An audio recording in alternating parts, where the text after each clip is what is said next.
Bahujan Samaj Party is becoming less and less relevant. I think they should be moving like Manevar Sri Kanshiram. That is not happening in BSP. Today we are going to try and understand the ism of a former IPS officer, RS Praveen Kumar.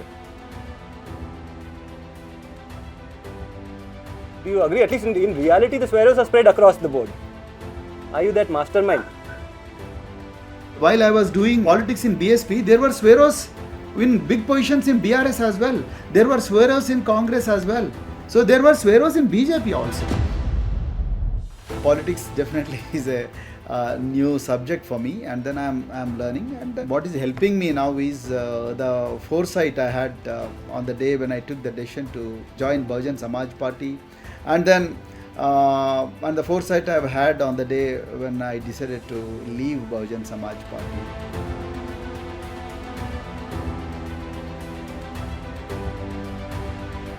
This show is about ideologies. That is what I want to get at. So I want to know first up from you, don't you think you'll now be in a reserve constituency, you'll be seeking upper caste votes?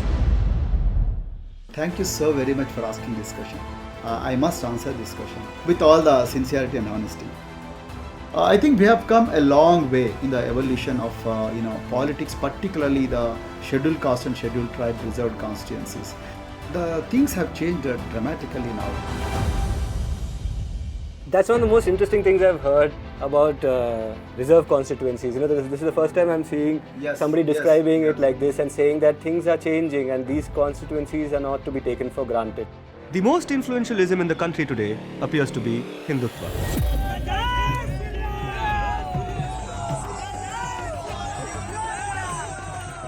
It has taken a long time for this ideology to come of age.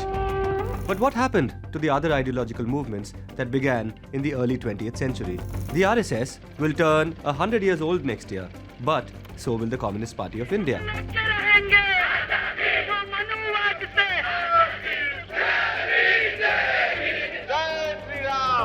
Ambedkarism, Marxism, liberalism, Dravidianism, feminism, Gandhiism. What role are these great big isms of the 20th century playing in the 21st century? What relevance do they have today? I'm an atheist in the same way as I'm an a-leprechaun. Why have there been casteism existing in the country still today? Feminism, by definition, is the belief that men and women should have equal So the rights. nature of the system is to be as mean and rotten as you can, to try to maximize profit. The national elections are around the corner, and what better time than now to talk about isms? I'm Sudipto Mondal, and welcome to this special election series of What's Your Ism? Today we are going to try and understand the ism of a former IPS officer, RS Praveen Kumar. Praveen Kumar was until recently, as all of you know, the rising star of the Bahujan Samaj Party. 10 days ago he quit and joined the Bharat Rashtra Samiti, and now is a nominee of the BRS from the Nagar Kurnool constituency. Mr. Praveen Kumar, thank you for joining us. How are you feeling? I'm doing great and I'm feeling excited, Sudipto. And thank you very much to the News Minute for finding some time to talk to me. Well, we have all the time, but it seems like your followers, your former followers, feel like you don't have time for them. There's a bit of a law and order situation on your Twitter timeline. People are rioting. Are you hurt? I've seen some nasty comments on Twitter. I am not that hurt, but I am feeling upset a little bit because my followers and the people who wished me very well, and then people who have been guiding me all through, they have not been able to understand what I stand for, and then my dreams, and then my means to achieve those ends. I think there is a little bit of communication gap. I think it will be probably a temporary one. I think in the days to come, definitely I will do well. Yeah, and I think they'll understand me. Okay. Because in your last interview you said, I remember you were speaking to my editor Dhanya Rajendran, and you said, she asked you a parting question about whether youth should join politics, and you said young people can't take accusations, they can't take criticism, they cannot take being called a fraud, And today there are people, accusing you of that, and that's why I wanted to check first if you're okay and how you're able to take this. I force, although I am not a old timer in politics. I am just a student learning politics. After 56 years of life, and then 26 years of public service in the government. So politics definitely is a new subject for me, and then I'm learning, and then what helped me was what is helping me now is the foresight I had. On the day when I took the decision to join Bahujan Samaj Party, and then and the foresight I've had on the day when I decided to leave Bahujan Samaj Party. I'll come to that part, and obviously, in an interview like this, at a time like this, there will be a lot of questions about what happened with the BSP. But before that, I want to beat around the bush a little bit, if you'll allow me. This show is about ideologies, Mr. Kumar, and that is what I want to get at. And my first question to you is an ideological question. You've been now associated with the Ambedkarite anti-caste struggle, both when you were in service through your SWAERO activities and your social welfare schools. You've always been an avowed Ambedkarite. And even when you quit the BSP, you said your ideology hasn't changed. So I want to know first up from you, what is your assessment of Ambedkarite politics in India today? Ambedkarite politics are definitely at crossroads, but there is light at the end of the tunnel. So somewhere or other, people, the new things keep coming up, and then suddenly you lose hope at somewhere, and then suddenly hope springs up at some other place. So Ambedkarite politics are definitely very relevant, and more relevant today in India because of the fascist forces, because of the rightist forces, and the forces which want to make India as a uniform nation. There is a kind of a trend in India which is happening, that is one nation, one religion, one nation, one tax, one nation, one law. So one nation, one election. So this one nation thing is something which is really troubling me. And this one nation slogan will make Ambedkarite politics more relevant than ever in this country.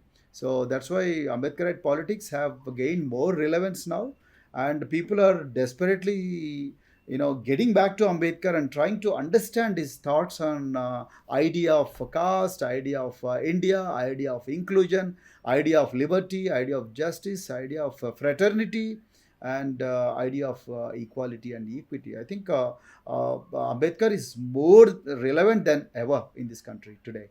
And when you say that, you said it in a broad sense without giving examples. When I asked you the question, I was hoping you would be able to give me some examples. Like, we have a lot of, a few significant voices at the national level who speak from an Ambedkarite perspective. I don't want to name them. I was wondering if you want to name them. There's somebody in Maharashtra, there are people in UP. There are, of course, international voices. Today you have organizations such as the AIM, the AIC. You recently visited the US, you were on an entire tour, right? You went to the universities, you met Ambedkarites from the East Coast, from the West Coast. There are at least a dozen Ambedkarite formations over there. So I was really hoping that when you talk about assessment, is there any example, any shout outs you want to give to formations out there? I think if you ask me the prominent voices on Ambedkarite political front, you have Ramdas Athwale, who is leading a faction of Republican Party of India, and the Republican Party of India is started by a person none other than Ambedkar himself, and then after his demise, the party got broken into multiple pieces with no definite goal to achieve. So then we have after Manishri Kanshiramji got disillusioned with the Republican Party of India, and then its politics of subjugation and compromise. He started BAMSEF, and then in the 1970s, and then he started Bahujan Samaj Party in 1984. So we have Bahujan Samaj Party still going strong, and then we have Bahujan Samaj Party with a national status at pan-India level, with UP being their base. And then you have Bhim Army, Chandrasekhar Azad, who started kind of young Turk movement, if you allow me to use that word. So it's a kind of insurgent kind of politics in Uttar Pradesh. So he started attracting a lot of youth, and then he started Bhim Army, and then Bhim Army slowly got transformed into Bahujan Samaj Party in this thing. And then you have Tirumavalan in southern part of India. Then you have VCK. So and he's also a very staunch Ambedkar, and he has his own brand of doing politics, not necessarily what the Bahujan Samaj Party has been doing. So similarly we have our brother Jignesh Mevani, and who is part of Congress Party, and then who is also a uncompromising voice on various Dalit issues. Then you have on the eastern front, you have Ram Vilas Paswan, late Ram Vilas Paswan, and his legacy is being protected by his own son. But to what extent we call them as Ambedkarite or not? But Ram Vilas Paswan ji also, when he was alive, he stood by the rights of marginalized people as long as he was there. So there are a lot of views in Ambedkarite politics with marginalized sections as the base population. And on the other hand, we have some hardcore Ambedkarites in the regular parties, like kind of left to the center or right to the center or centrist parties. So, but their voices are not that prominent. So these are some of the voices that are happening in India, that are popping up in India time and again. So, but unfortunately, some parties have lost. Some parties are on the wane, and some parties are in the morning of their political life, and some parties are in the afternoon of their political life. And there are India is a very complex country, Sudipto, so you cannot give a very general explanation or general description of any political movement, because every state has a very distinct culture, and then distinct socio-political evolution, and distinct geography, and then demography. So no two states are alike by by structure in India. So we have Ambedkarite movement in different shades in different So you're saying states. basically today Ambedkarite politics has become in a sense the salt of the earth, and there's an element of it in every political formation. It's a kind of politics that you cannot avoid. But I found it interesting that you went all over the country. Okay, you gave many examples. You went to Maharashtra. You didn't mention Prakash Ambedkar, but you mentioned Athwale. Athwale, you also mentioned him uncritically. I'm noting that also.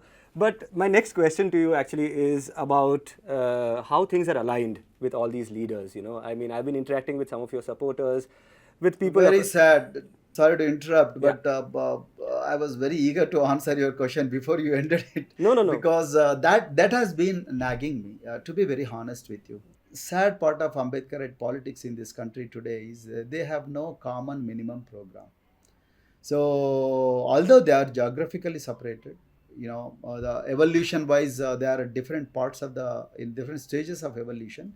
But when it comes to direction, when it comes to political strategy, so when it comes to common minimum program and the strategy and tactics, so they are not united. That is very, very sad. So they have no common direction. Sometimes they are at cross purposes with each other. So who is the victim of all this non-cooperation among the Ambedkarite politics is the people who blindly believed Ambedkar, people who blindly followed, not believed, blindly followed Ambedkar writings, and the people who thought that Ambedkarite politics would one day emancipate them, liberate them from the yoke of slavery and then oppression. So that is not happening. So this is high time that all the parties which call themselves as Ambedkarite parties, which somehow draw their roots to Ambedkarite movement and Ambedkarite thinking, I think they have to come together and then sit for a while, and then sit across the table, and then decide where they are heading, what direction should they be going in probably next 25 years from now. So but that is not happening. That's what really pains me. As a result, what happens? The mainstream parties, whichever party it is. The mainstream parties, of course, they mention the name of Ambedkar. They build the statues of Ambedkar, and they name the programs of Ambedkar. They name the scholarships of Ambedkar, and then there are a lot of Ambedkar naming, and there is a lot of tokenization. But what Ambedkar really wanted, that is not happening, and that must happen only with the parties which are built on the foundations of Ambedkar's thoughts. But that's not happening. So that's what really pains me, and that's what gives me sleepless nights. Right. Every day. Yeah. Right. No, I was. Well, the big elephant of anti-caste Ambedkarite politics is the BSP. At least that's what we believed until recently. Now, I've been speaking to a few of your supporters trying to prepare for this interview, and they said something interesting. They said, Anna, the BSP is sitting out of this election, and they are not serious about contesting this election, and Behenji is not going to put her 100% into this election, and we might see a situation where Azad, with the support of the Samajwadi Party, he may feature in the parliament. If some things click into place, we might see Prakash Ambedkar in parliament. You are contesting from a fairly strong constituency. We might see you in parliament, right? And in all of this, I just wonder, are we entering in your assessment? This is not me saying it. This is a sense I'm getting from some of your supporters and other people. Are we entering a phase of post-BSP anti-caste politics, or post-Behenji, post-Mayawati anti-caste politics, with the emergence of not just the people I named? I mean, there are others. I mean, there is Kharge. There are all sorts of voices out there.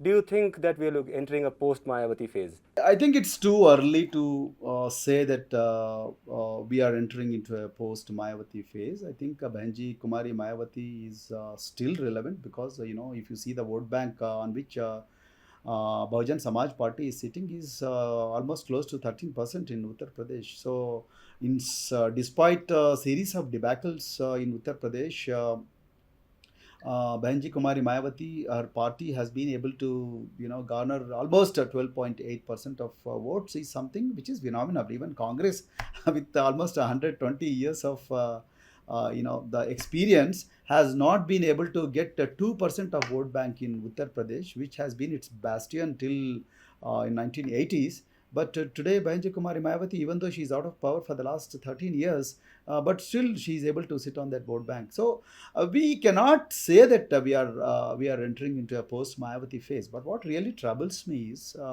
Bahujan Samaj Party is becoming less and less relevant in the rest of the country. That's what really troubles me. So the top leadership of Bahujan Samaj Party, not just Behenji Kumari Mayawati ji. So I think the second rung leadership, the younger, a lot of the higher level executive, higher level leadership, I think they should be moving like Manevar Shri Kanshiram. So, and day in and day out, they should be going to the states, and then they should be spreading his thoughts, and then they should be spreading the ideologies, and then they should be entering it with the local alliances, and then they should be, teaching the base population about the ideas of Ambedkar, and then the political praxis through which you have to realize the dreams of Dr. B.R. Ambedkar, Mahatma Jyotirao Phule, and all the icons of social justice. I think that is not happening in BSP. So, in the meantime, there are a few parties, like in southern India, prominently, I would say, Tirumavalan. So, Dr. Tol Tirumavalan has been able to stitch a local alliance very successfully, and has been able to win about 5 seats in Tamil Nadu, and then 2 MP seats in Tamil Nadu by entering into alliance with DMK. Then similarly, we tried to do the same thing in Telangana as well, but unfortunately it got shot down by we'll the come to BSP that. top We'll come to brass. that. We'll come to that. We'll come to that. But so I think it's too early to call it as a post Mayawati phase. But certainly the BSP's the journey or BSP's progression into the rest of India has been definitely hampered by the top leadership's inability to go beyond Uttar Pradesh. So and then with Uttar Pradesh itself, in Uttar Pradesh itself, party is facing a very steep gradient battle.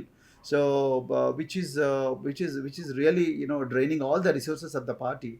So but the rest of the country is still in pain, but nobody is there to assuage the feelings and then give the solace to the the troubled or oppressed Bahujans in the rest of the country. And the BSP has no great strength, unlike UP, in rest of the country to do this job. So that's the real challenge, and that's where the other parties are entering into the fray and then trying to reach out to the masses, which believed, even today believe, that Ambedkar is the or Ambedkarite thought is their savior. So I don't totally agree with you that we have entered. Oh no, it's not me saying phase, it. but it is a warning sign.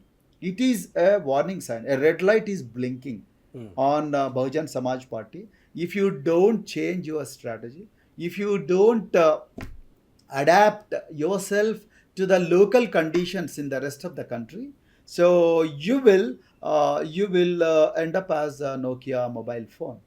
So What's that? that is the problem. The day Outdated. Nokia was very good with the C130, 1100, then 6630. Okay. And Okay, then let me Nokia stop you there. Let N97, me and then suddenly Apple came in 2007 with touchscreen phone, and then Nokia is I get gone. it. I So get it. that shouldn't happen. So Yeah. okay, let me cut you there, and it's quite touching, that you speak of Mayawati so fondly, and it shows that there is definitely she's in your heart and things like that. But what I was proposing to you and what I asked you to respond to is not my opinion. It was an opinion that I collated from your supporters.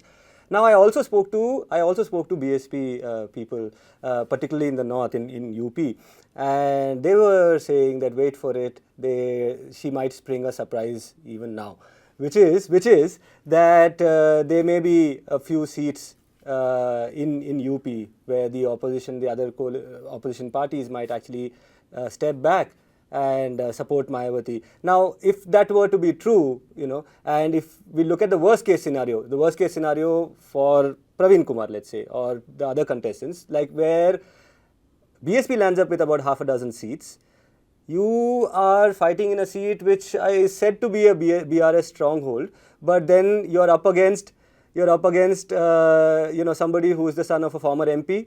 You're up against the brother of the sitting deputy chief minister. Okay, and if things take a flip over there, you are back on the street. If Prakash Ambedkar doesn't make it out there, because there are things over there there are many moving pieces in Maharashtra. These are the people who are most likely now to make it into parliament. Let's say even Azad doesn't. What does that scenario look like to you? Forget Prakash and forget Azad for a second. If you don't make it in this election, what's your political future? I am a police officer. You have been trained in all these strategy and tactics. So I'm a police officer by training, and I've seen the worst in my life. So I'm always prepared for the worst, and then I will hope for the best, and then I work for the best. So I even if I lose this election, that's not going to dampen my spirit of realizing the dreams of Dr. B.R. Ambedkar, and then following the praxis of Manyavad Sri Kanshiram. So absolutely not, and then we will find a way out. So it's not, the world is not going when to you say end we, you after mean the Lok Sabha elections. No, when you say we, do you mean Praveen Kumar and the SWAEROs, or Praveen Kumar and the BRS? Yes.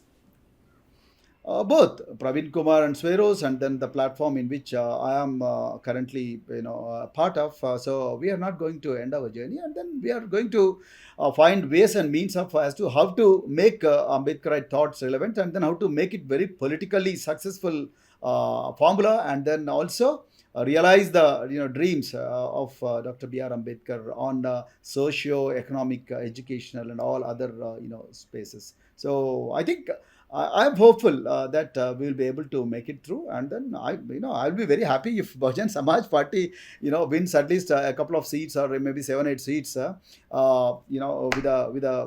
the image still Mayawati ji has in UP, but going by the mood in the country, and going by the mood which I keep getting the information about. I don't think BSP will be able to be that successful as it was in 2019. Because right now it has no alliance with any of the parties, and BJP with Ram Mandir as its kind of successful formula. It is going very strong in the area, and then India alliance is not so strong. So, and Mayawati ji has no proper alliance with any of the parties. And then I'm saying this, you talked about surprises in Uttar Pradesh, and I'm not surprised, because the first phase notification is over, and the last day of nominations in 8 districts of Uttar Pradesh has been over a couple of days ago. And so there are no surprises expected.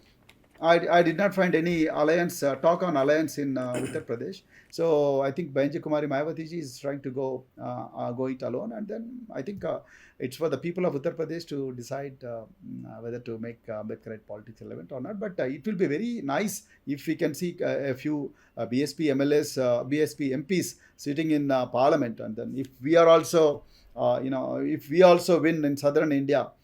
Even from the different platform like BRS or Congress or whatever. So, but our strength will grow.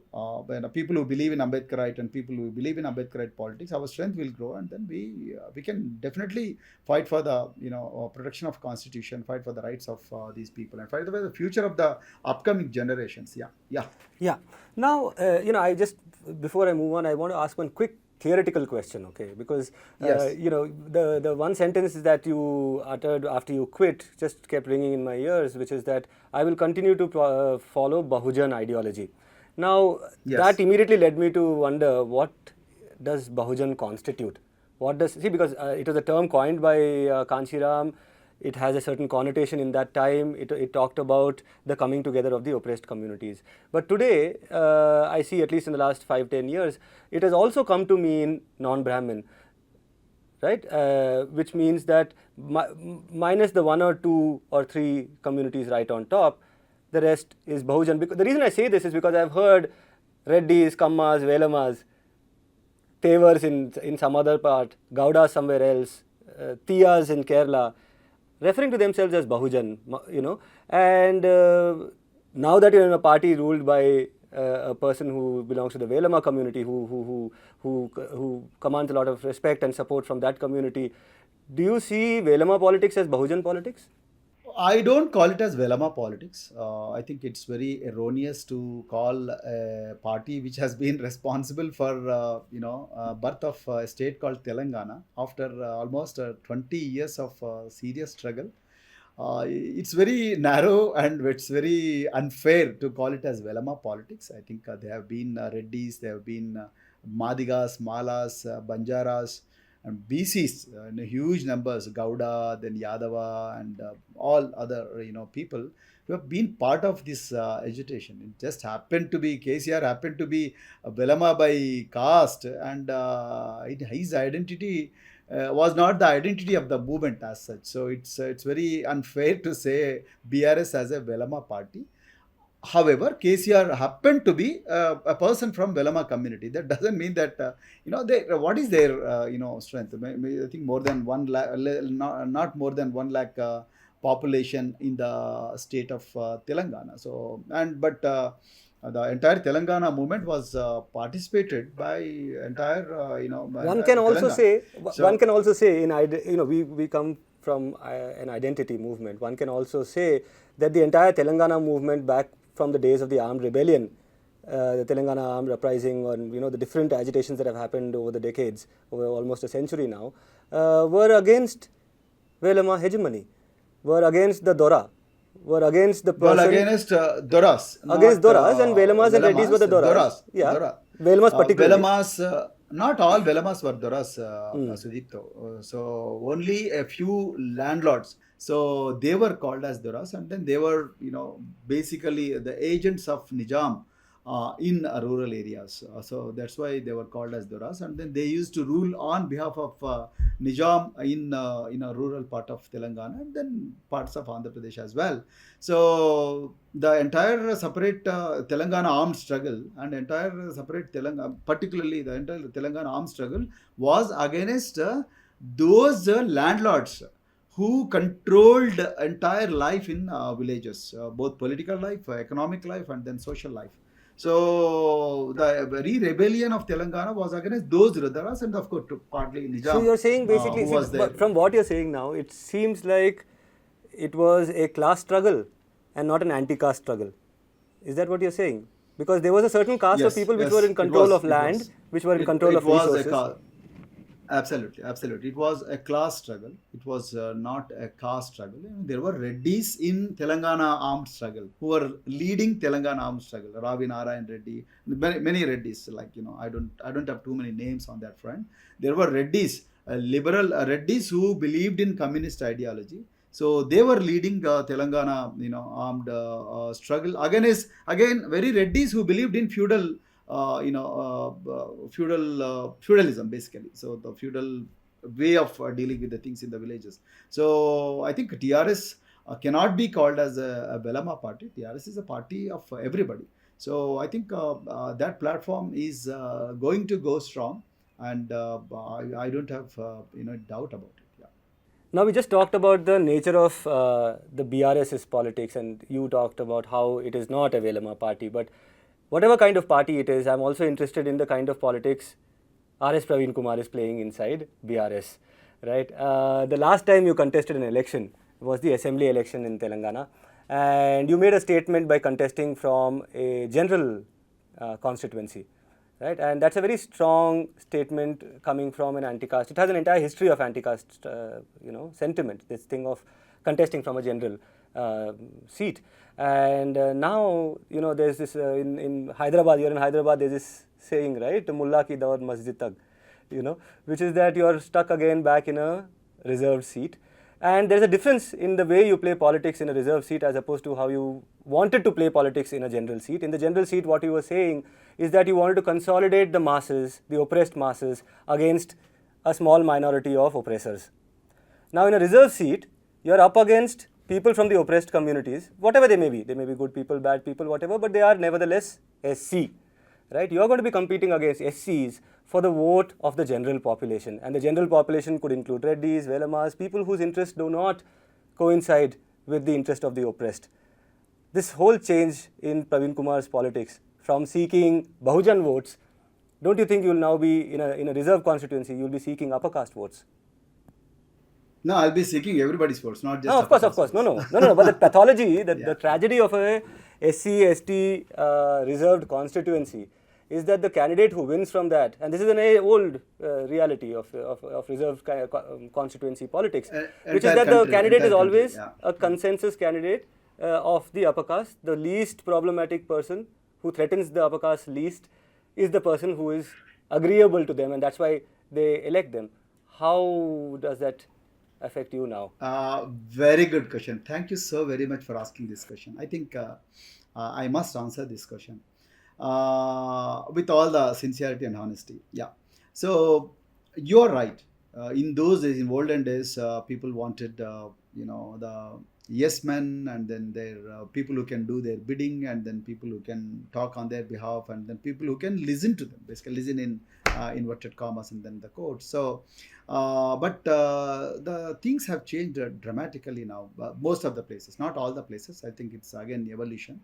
So in most of the places, not just marginalized communities, even the backward classes, other backward classes, even the so-called upper caste, the general category population, which are unreserved category, I would say. This is more scientific way of describing them. So unreserved category, and then the reserved category, and the OBCs and the tribes, they are looking for a candidate who can be their uncompromising voice. I'm also really surprised.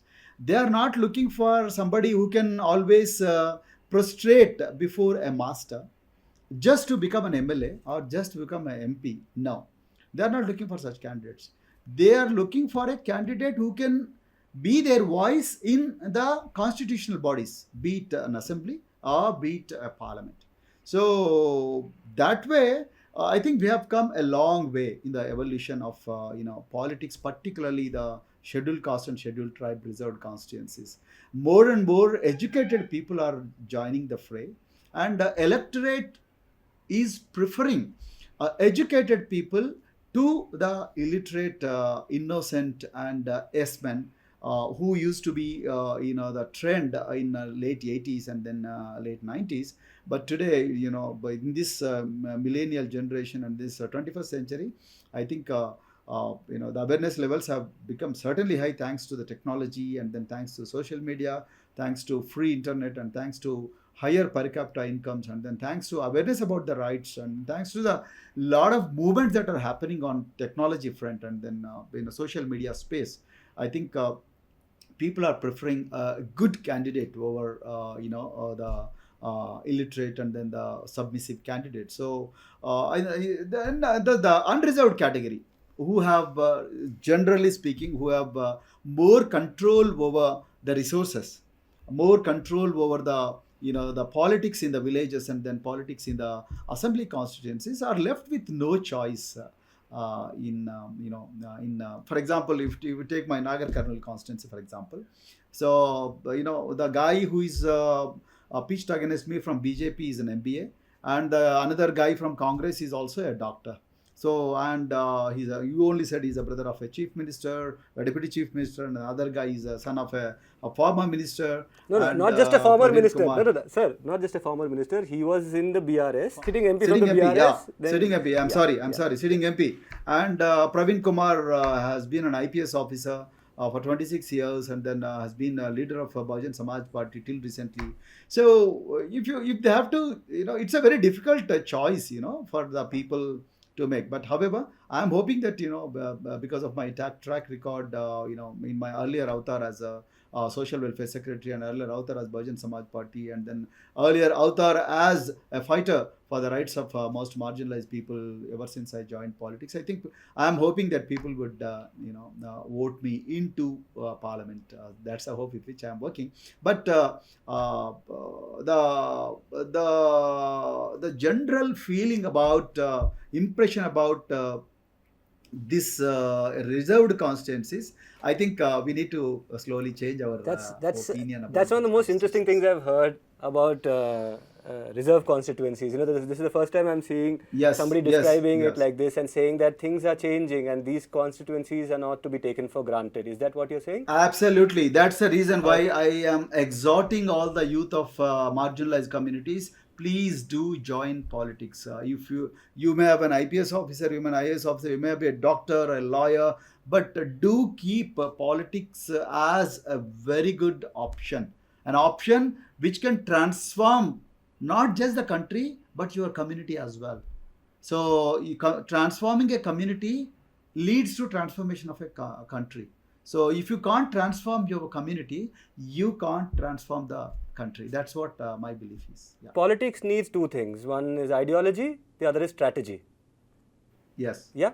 Now, strategically speaking, there are people saying that you would have had a lot more, how do you put it, street cred, a lot more, gravitas, if you had broken away from the BSP, all right, but started an independent party, and then probably enter into a seat-sharing arrangement with the BRS, an alliance of some sort. That would have given you greater autonomy than now being within the BRS, and it is not described as the most democratic party. It is not the kind of party which might tolerate a flamboyant person like you.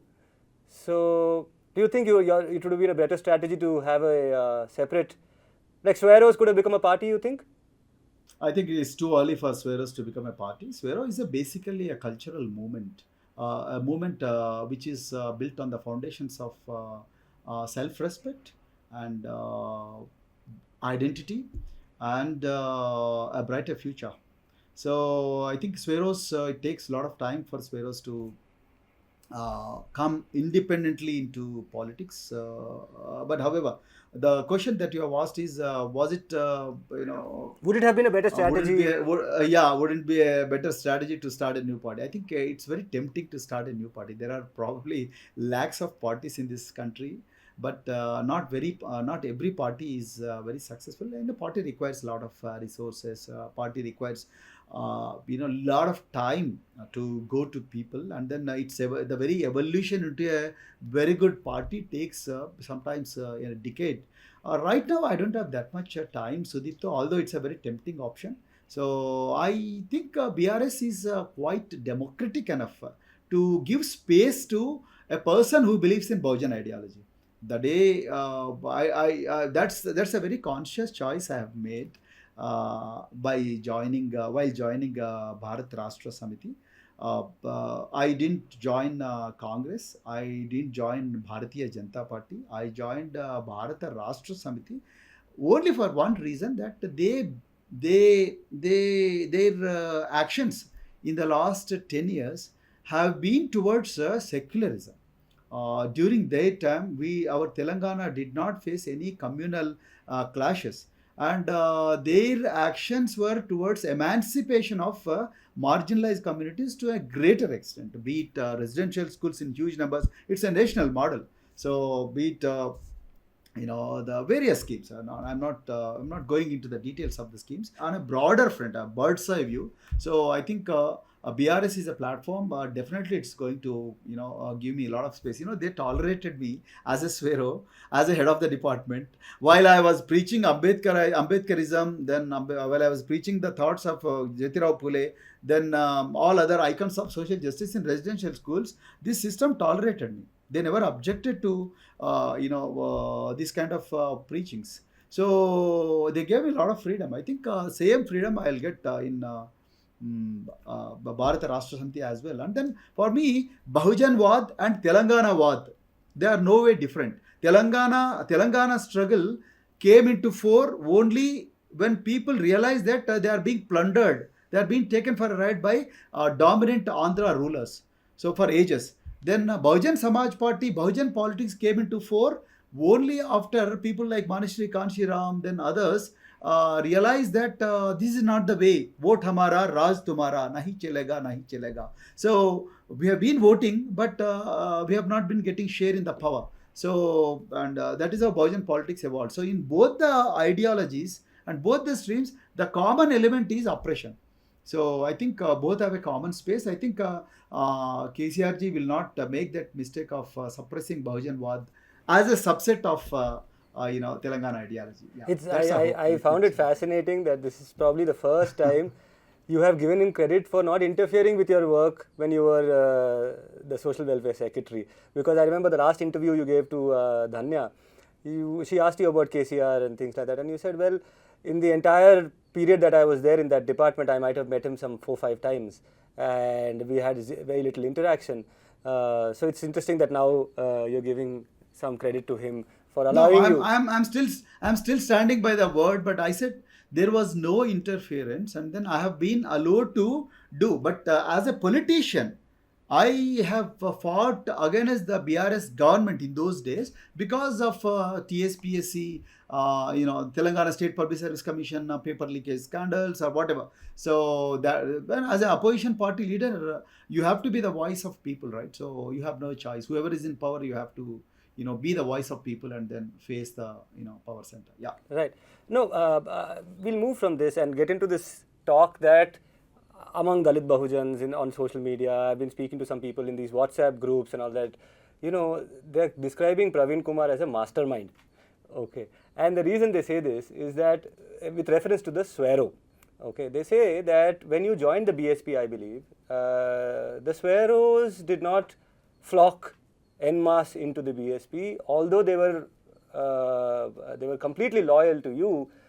Your joining the BSP did not result in the whole SWAERO flock getting into the BSP, and on occasion I believe you have justified it, saying that hey, ours is an education movement, and beyond that people can be part of different political formations. But then yes, the reason they call you mastermind is because they say that no, this is Praveen Kumar's strategy to ensure that the eggs are spread across, that the SWAEROs will be a formation which will run like a kind of a intravenous system through the political body of Telangana.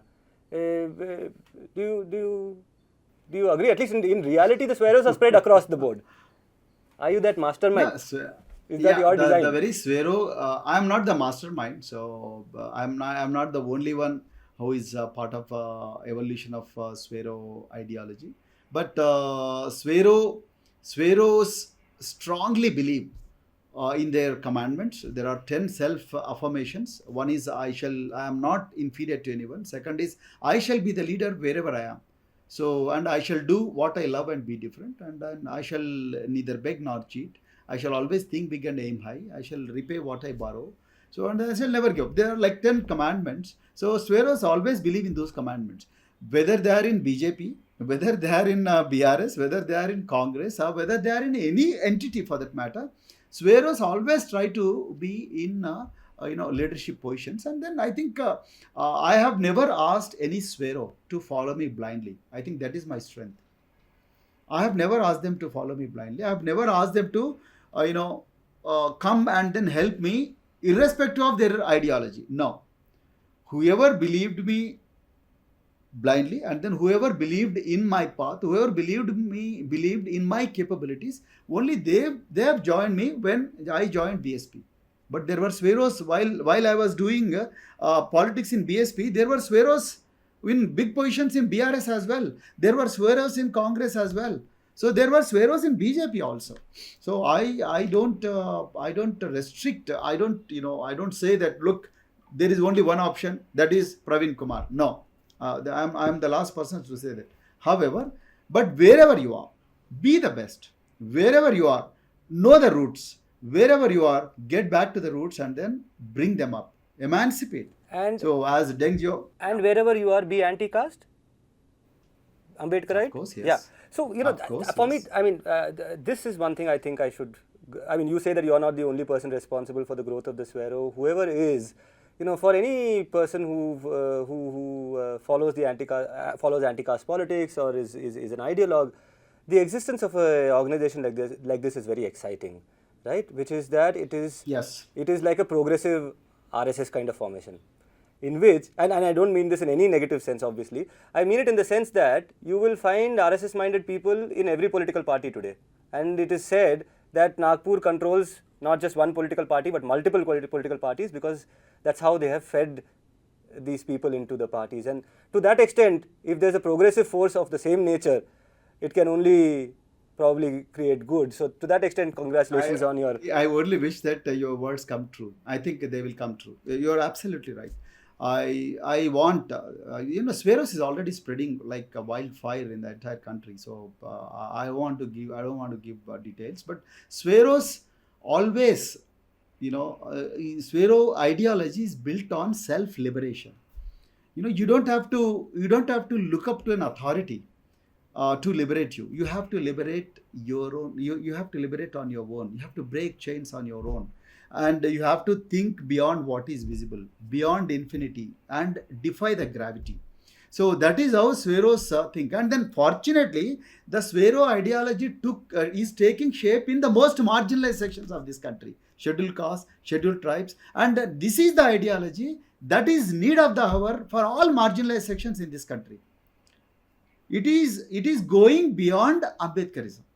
Ambedkar's life has been the life of struggle for human dignity, struggle for equality, struggle for fraternity. But SWAEROs, the idea of SWAEROs is using Ambedkar's ideas as foundations, but they are going beyond that, and then they are addressing the human being, human self, human. What is your innate potential? Try to see that potential and break the chains and liberate yourself, and then become the best. Then world will prostrate before you. So that is what SWAERO ideology says, and that's how Malawat Purna in 2013 scaled Mount Everest at the youngest age. So that is a statement which SWAERO is making. Look, we may be poor, we may have been untouchables in the earlier times, but as the grit wise, as the brain wise, we are no less than you. We are going to rule this world. We can, given an opportunity, we are going to go to the top of the world. Even if you don't give the opportunity, we are going to grab that opportunity with all the skills that we have. Maybe we are poor today, but tomorrow the whole world belongs to us, and then we'll work towards that goal. I think this is the ideology which every state in the country and every marginalized section in this Indian society must adopt. It is not against any religion. Although RSS has been very, very, vocal about, SWAEROs and its ideological leanings, but that is only a smear campaign, and RSS is known for that kind of, fake news campaign. So, and we are not really worried about that. But SWAERO is something which is, we don't believe in formal structures like having an office and then having a table and a chair. No, entire evolution and revolution happens in your brain. So we connect all the brains in the marginalized sections and then drive them towards a very, very formidable goal. And that's where the development happens. And I'm very happy that you are saying, and you could see the potential of this ideology. Yes. And I can see that, you sound like a man who's talking about his first love, the SWAEROs, right? Okay. Now, your second love, now the BRS is the third love. Your BSP, now let's get into the actual nuts and bolts of why you quit. Do you really stand by that statement that it was trying to go soft on the BJP? You think the BSP was going soft, was compromising with the BJP? That has been the conversation around your exit. Let me tell you the context in which I had to quit the BSP. See, southern part of India, post, the south of India's, BSP has never been able to get the vote bank of 2% or 3%, 3% or 4%. So we have not been able to get a sizable number of MLAs and MPs. MPs gone. We have never been able to send one MP from southern India. Maybe one MLA from Gulbarga, then one MLA. Can I please interrupt you here? I didn't interrupt you throughout, but when you get into this description of the party, this was true even when you joined it.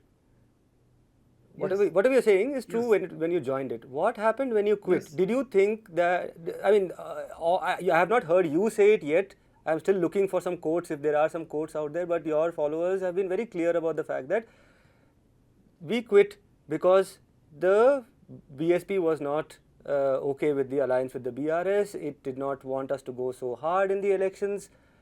It wanted us to take a step back and perhaps even lose the elections because it was compromising with the BJP, because it is even scared of those ED, IT raids and all that. This is the narrative that has emerged out of your exit. I'm not making things up. You know it as well. So let's address that. What I'm trying to say, in the circumstances in which I had to leave the party, give the impression that party has been under pressure to call it off. I'm not directly accusing the party that, look, Narendra Modi has called you and then to fire the proposal of having an alliance. That's why I am leaving the party. I'm not saying that directly. What I'm trying to say, the field is forced to believe. I'm very cautious in my statement. The entire population in this country and in the state of Telangana is forced to believe that the leadership is under pressure. To call it off, to call the alliance with the BRS. So, Kavita's arrest by ED cannot be the sole reason for calling off the alliance, because as the state chief of BSP, I cannot meet any chief of any political party without the permission of my high command. First, please be clear about that. We have taken the permission of High Command. This was discussed at length in our High Command headquarters in Lucknow. And we were given a go-ahead to initiate the discussions with BRS. That permission was given only when BRS refused to join either India Alliance or NDA. I mean, BRS wanted to go it solo because BSP's policy is not to join either India or NDA. So that was a condition on which the permission was given to Dr. R.S. Praveen Kumar to initiate talks. Then we have initiated talks. Then, talks, you propose something and then they give you something. So we proposed for 3 seats. And we asked for, Nagar Karnool, the one which I'm contesting currently. and Adilabad is another tribal constituency, and one more constituency, whichever they are comfortable and whichever they are not sure of winning. So please give it to us, and then we will field our candidate. Okay, because we told that it's our national party.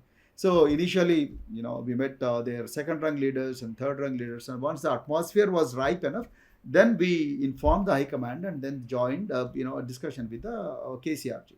So, and then finally, both of us addressed a press conference, and then in the meantime, a tweet comes from Bahujan Kumari Mayawati ji that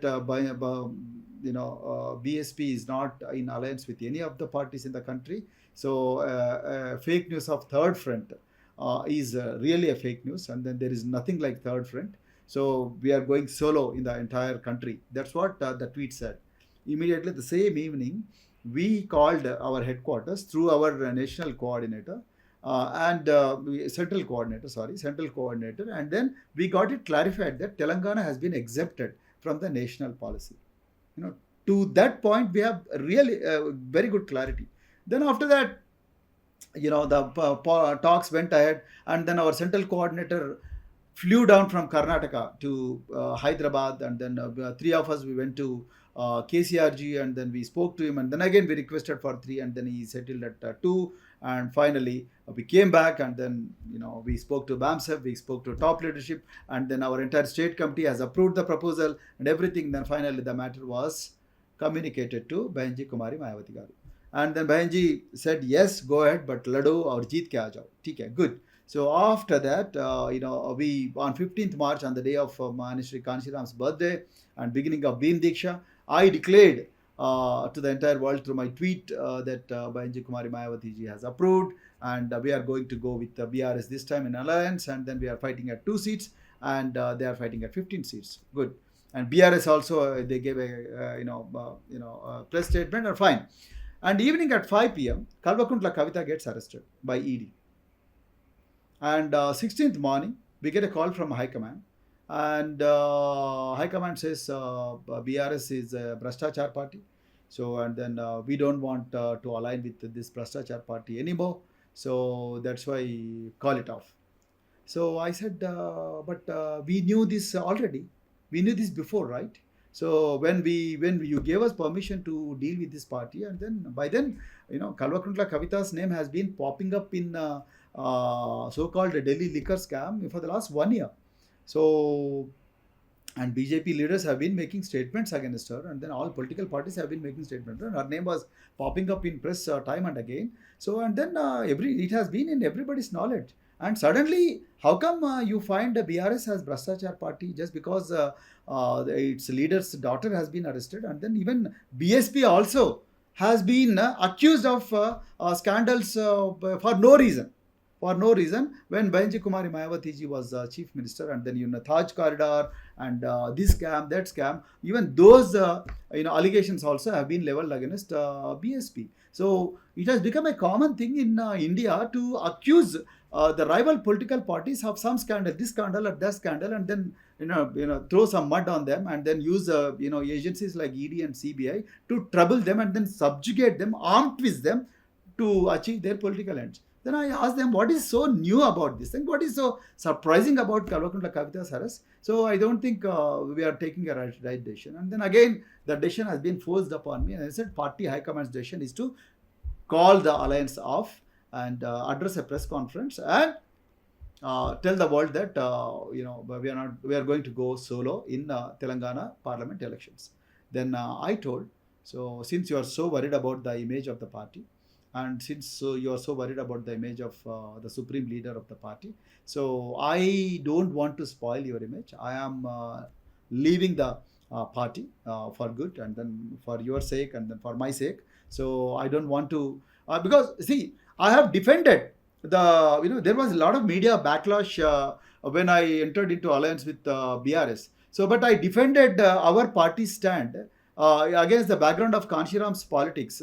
I defended our party in the entire public domain, and suddenly you are asking me to cancel the alliance for no reason. So that's why I said no. I'm not going to go. I'm not going to go to press conference. Instead, I'm going to tell the press that I am not with the BSP anymore. While saying that, I also mentioned it is giving the impression that BJP we are under the pressure from BJP to cancel the alliance, because Narendra Modi was sitting in Raj Bhavan on that day. On 15th, Narendra Modi was sitting in Raj Bhavan, and suddenly the alliance has been called off. And this is the only alliance, Sudipto, I was so emotionally connected with the entire process through which the alliance has been stitched. And today, I have been asked to do the same thing in front of entire media. So I said, Bayanji, thank you very much for giving me a great opportunity to lead this party, and thank you very much for mentoring me in whatever manner you can. But today the condition has come to such an extent where I cannot continue as head of this party and do something which is against my conviction and against the principles of my credibility, because I lose my credibility. As a leader, I need to have a credibility. I gave a word to a party, and today you are asking me to call it off just on one reason, that their leader has been arrested by ED. ED has arrested Hemant Soren. ED has arrested Arvind Kejriwal. ED is planning to arrest Veena Vijayan. ED has been planning to, he's arrested some XYG in every country, and ED is not arresting people who are, paying money to, BJP, or falling in the line to ensure that BJP is always in power and center. So if I think if our politics have to be based on what ED does every day, I think I am not for that kind of politics. My politics are based on principles of credibility and principles of conviction and principles of transparency. Yeah. I heard you very carefully, and I was wondering, you at least 4-5 times you mentioned the word credibility, and automatically the question pops to my mind, which is, what credibility does the BRS have? This is the party which unleashed the police in Hyderabad University campus at the peak of the Rohit Vemla movement, beat them black and blue, right? Compromised with people such as Bandaru Dattatreya and the whole, that whole lot of them. They've always kept us guessing about their alliance choices. Who knows? There have been other examples in the country when the ED boot comes on their neck. They have been more than happy to also do business with the BJP. Right? Now, of all those parties, I think of all those parties, and I am not at all for a second soft padding the Congress or the communists, okay. But it looks like among all those parties, I suppose they are the only two parties which may not enter into an alliance with the BJP. The BRS, for example, I just took some numbers. Dhanya was like, you have to ask this question to Praveen Kumar. Yeah, please go ahead. So Dhanya's question is that, 9 BRS MPs, out of the 9 BRS MPs, 3 joined the Congress and 2 joined the BJP. And this is a constant back and forth that keeps happening. It's a party which is led by the ideology of money. We ourselves, we exposed certain cases of corruption and things. The corruption, okay, fine, we'll let corruption be, because be a common factor, a common denominator. Hamam mein nanga kind of thing. But ideologically speaking, this is a party which could tomorrow jump, and post-poll we might even see an alliance. Where does that leave your credibility, Mr. Praveen Kumar? No. Where will that lead? I am not talking about the track record of the party, and then I am not going into that. No, I'm just saying. I'm not talking. Yeah. The track record tells us what? That this is also a very, very highly unstable formation in terms of ideology. It could go once again to the BJP, and a Bahujanwadi, an Ambedkarite, an anti-caste person who has taken these very strident positions on the question of caste, communalism in the past. Yes. Where will that leave you, if that happens? I think only time will decide where that will leave me. But as of now, my current platform is Bharata Rashtra Samiti, and then I'm very happy with the platform.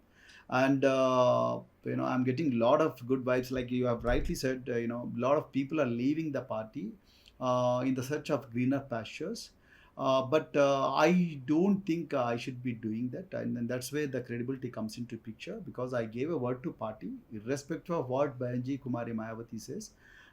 We are here to work with you only to protect Bahujanwad in Telangana. Sudipto, please try to understand this. I have not entered into an alliance with KCR only for myself or only for my personal ambitions.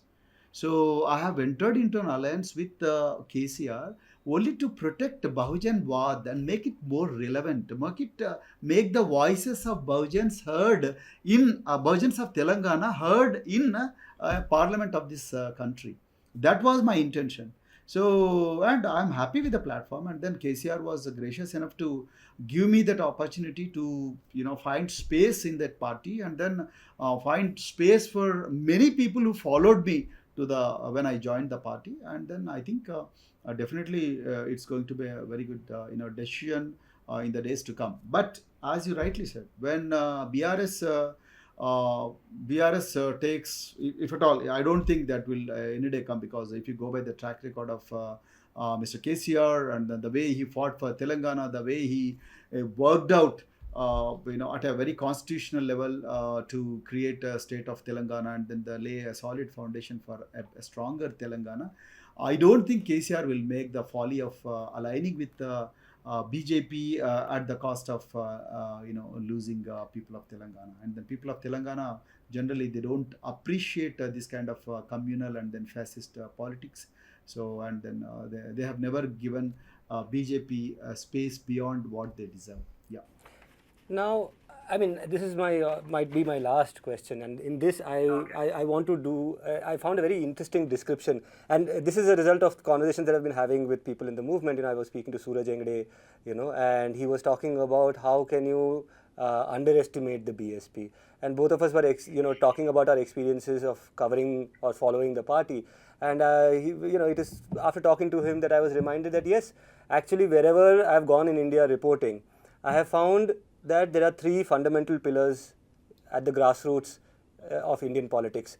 You have the Hindu right, you have the Hindu left, which is you'll have a Communist Party office in pretty much every district. You go to Kashmir, you go to Manipur, you'll find a Communist office. And the third pillar is the anti-caste movement. It need not in all cases be an Ambedkarite movement, like there is an anti-caste consciousness in Kargil, let's say, among the tribal Muslims. Right? There's an anti-caste consciousness in different parts of the country which may not be Ambedkarite, but this third pillar exists, and the BSP exists as a missionary movement which is trying to, in a sense, and when I say missionary, these are some terms might be familiar to you. It is almost like a party that is trying to unite the lost tribes of Israel. Right? Which is that these are people who are on the fringes, like Baba Sahib Ambedkar described them as the broken men who live outside the villages. And that it is the mission, and you yourself, last time we were talking about, described yourself as a missionary after you lost the assembly elections, that this is mission work, right? Now in this mission work, I again want to invoke a kind of a formula or a talisman that a lot of Ambedkarites like to quote, which is educate, organize, agitate.